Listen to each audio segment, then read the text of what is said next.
It was one of those nights where I felt super tired, like the energy had drained right out of me. Work had been crazy all day, and I stayed late to finish a report that no one would even look at until Monday. When I finally got to the subway station, it was almost empty. The silence felt weird, like the city itself had stopped moving. The last train home screeched into the station, and I stepped in. The car was nearly empty too. There were just a few people, a guy slumped over, probably asleep, an older woman holding her purse tightly, and a man wearing a dark coat sitting way at the end. I sat in my usual spot in the middle of the car and leaned my head against the window. The train jerked forward and the station lights blurred outside. I checked my phone, no messages, no calls. It was just me, the hum of the subway, and a long ride home. A few stops later, the older woman got off the train. The guy who was asleep moved a little but didn't wake up. That's when I noticed the man in the dark coat. He wasn't moving at all, just sitting there staring straight ahead. No phone, no book. He didn't even twitch. I looked away, telling myself not to overthink it. But at the next stop, when another passenger left, I noticed something strange. The man in the coat had moved closer. Not a lot, just a few seats, but enough to make me feel uneasy. I tried to focus on my phone, hoping the train would go faster. At the next stop, the sleeping guy stumbled off, leaving just me and the man in the coat. He moved closer again. This time, he was only a few seats away. I could hear him whispering to himself. The sound was low and rushed, like he was talking in a secret code. I clutched my bag tighter and stared at his reflection in the window. I told myself it was nothing, that he was probably just another tired person heading home. But I could feel his eyes on me. The train stopped again. This was the second to last station, just one more stop until I could get off. Then, out of nowhere, he slid into the seat right next to me. I jumped, turning quickly to face him. He was staring straight at me, his eyes wide and unblinking.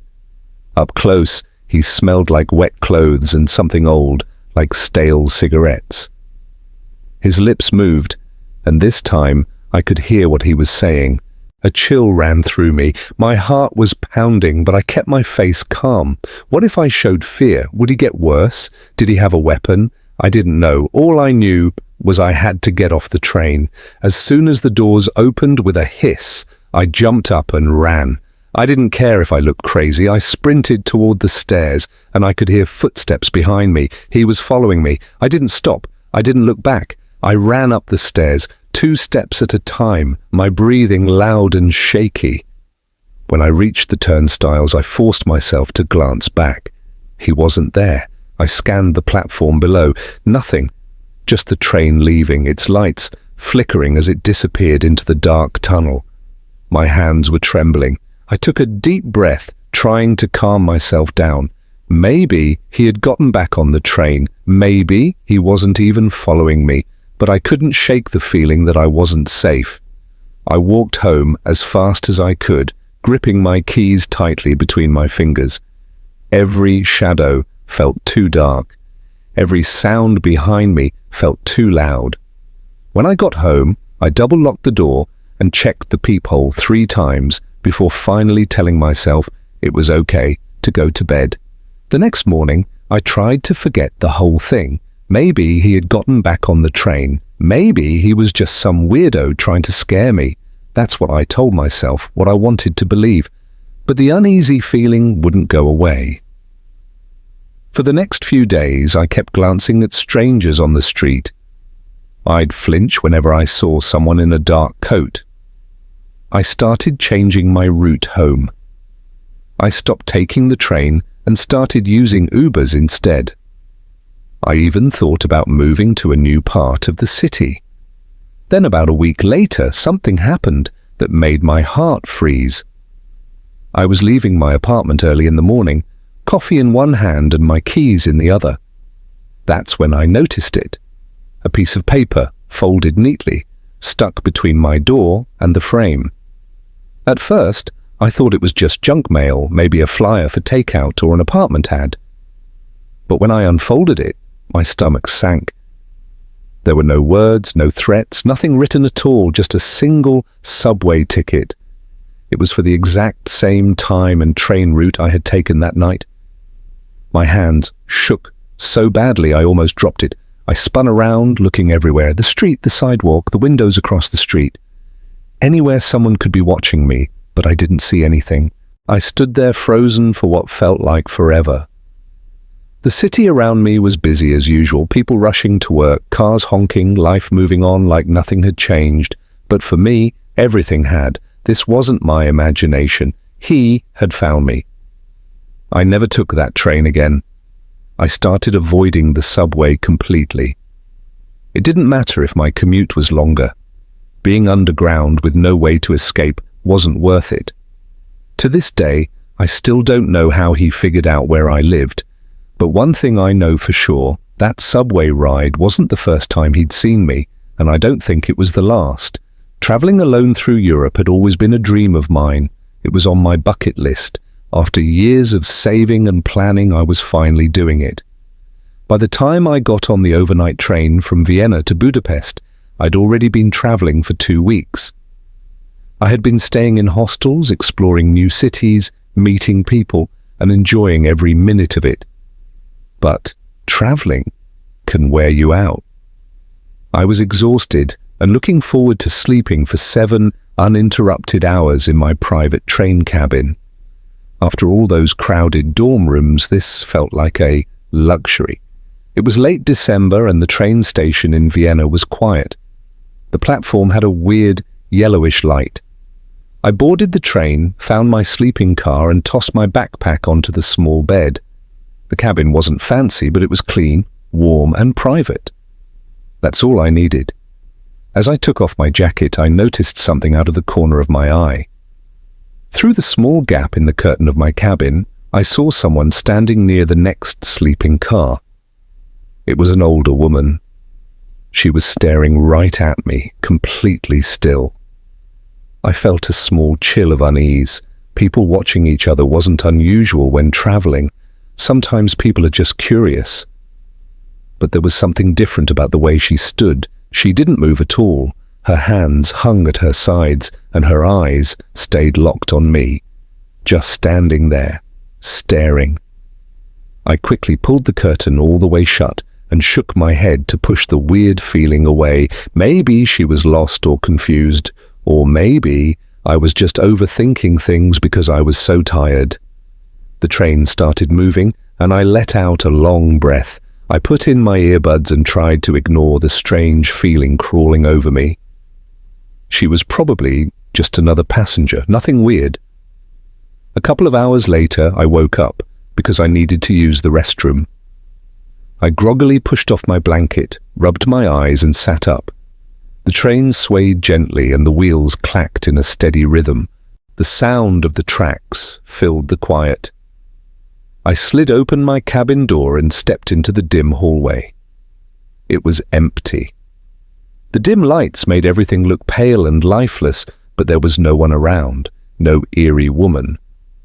No other passengers wandering around, just a long, narrow hallway leading to the restroom. I let out a breath, feeling silly for being so uneasy earlier. It was just an old lady. Maybe she was confused, or maybe she was just a bit strange. Whatever it was, I wasn't going to let my imagination take over. I hurried to the restroom, did what I needed to do, and splashed some cold water on my face. When I looked in the mirror, I noticed how tired I looked. My eyes were heavy, and I seemed even more drained than before. I needed sleep.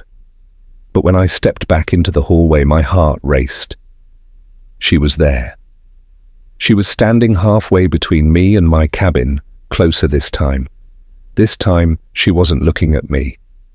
Her head was tilted slightly downward, her arms hanging loosely by her sides. But she was there. I clenched my fists, trying to stay calm, The hallway behind her was empty. No other passengers, no train attendants, just me and her. And the only way to get back to my cabin was to walk past her. I swallowed hard and forced myself to take a step forward. My voice was shaky but quiet as I asked, "Excuse me, do you need help?" She didn't respond. She didn't blink. She didn't move. I took another step and then another, sticking as close to the wall as I could to avoid her. As I passed, I noticed her up close.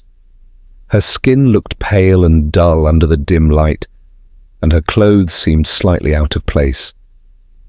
There was a faint smell of mothballs in the air around her. I hurried back to my cabin. The moment I got inside, I locked the door with trembling hands. I leaned against the wall, my heart pounding. This was ridiculous. She was probably just a strange old woman.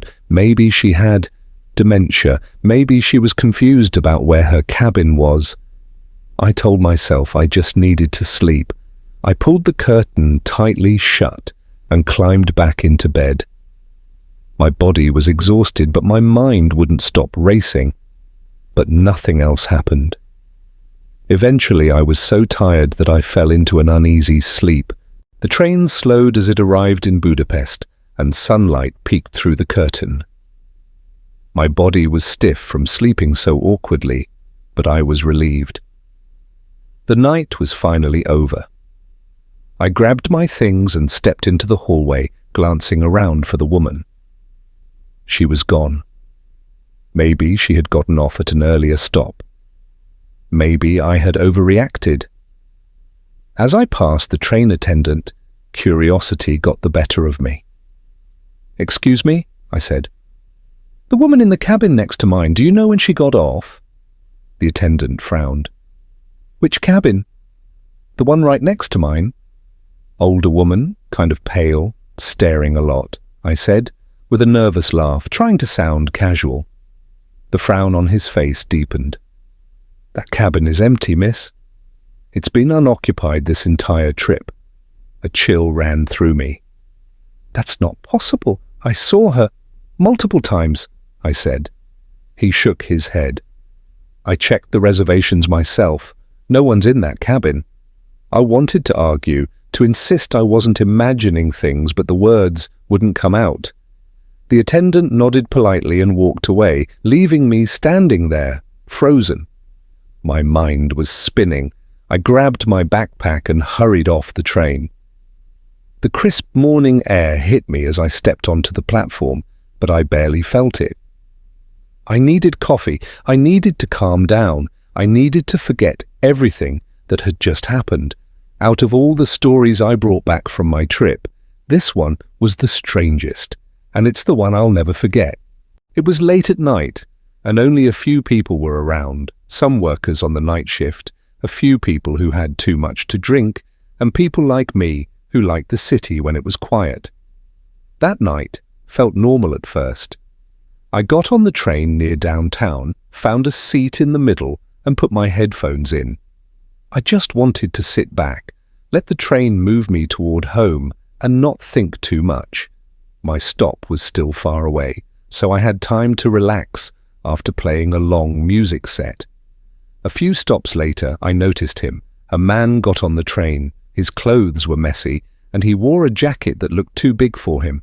He didn't look homeless, but something about him felt strange. He walked in a weird way, like he was choosing each step carefully. The train was mostly empty, but instead of sitting anywhere else, he walked straight toward me and sat right next to me. I felt tense. There were plenty of open seats. Why did he have to sit so close? I kept my headphones in, hoping he'd leave me alone, but then he spoke.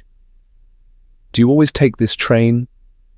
His voice was rough. I took out one earbud and gave a short answer. "Yeah, sometimes."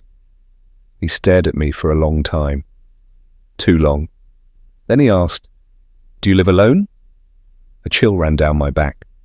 Who asks a stranger that? "Nah," I lied. "I live with a bunch of people." The truth was, I lived alone in a small studio apartment. But I didn't want him to know that. He made a quiet sound like he was thinking. Then he asked, "Do you ever feel like someone's following you?" My skin crawled. That was it. I needed to move. At the next stop, I stood up slowly, trying not to make it obvious, and walked to a different train car. When I sat down, I let out a breath. Maybe I was overthinking it. Maybe he was just a weird guy trying to talk. But 2 stops later, I heard the door slide open. I looked up. He was there. He walked in slowly, looking around. Then when he saw me, he locked eyes with me. Just like before, he ignored all the empty seats and sat right next to me. This time, he didn't say a word. He just sat there, breathing calmly, staring at his hands. My heartbeat sped up. I didn't want to panic, but this wasn't normal. I had changed train cars and he had followed me. I needed to test something.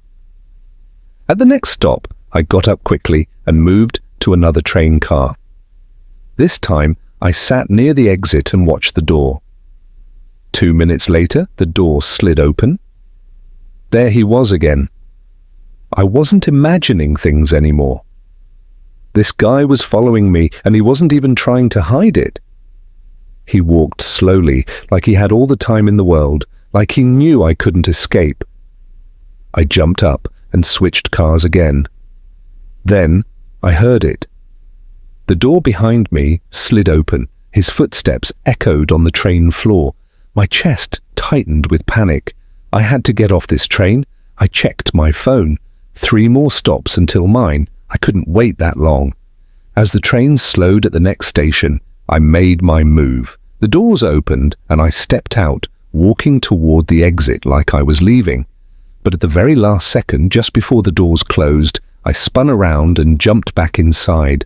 The train started moving again. I turned to look at the platform. He was standing there, staring at me. He didn't look angry. He didn't even look surprised. He just stood still, watching, as the train carried me away. Relief rushed through me. My body buzzed with adrenaline. He was gone. I was safe, or at least I thought I was. The next day, something still didn't feel right. Just in case, I took a different train route. When I got to my usual station near my apartment, I didn't want to go straight home. What if he had somehow followed me again? I decided to stop at a coffee shop nearby to waste some time. And then I saw him. Across the street, standing near a bus stop, watching me. I didn't wait. I hurried inside the coffee shop, sat in the back, and pretended to be on my phone. After 10 minutes, I peeked outside. He was gone. I walked home, checking over my shoulder every few steps. My heart pounded. From that day on, I never took the same train route twice in a row. I never saw him again, but I still wonder, was he just a weird, lonely guy? Or was he waiting for the right moment? I'm glad I never found out. If this story made you think twice about your next train ride, hit that like button and share it with a friend who loves scary stories. Want more creepy tales? Subscribe and tap the bell so you never miss a chilling upload. Ever had a creepy train experience? Tell me in the comments.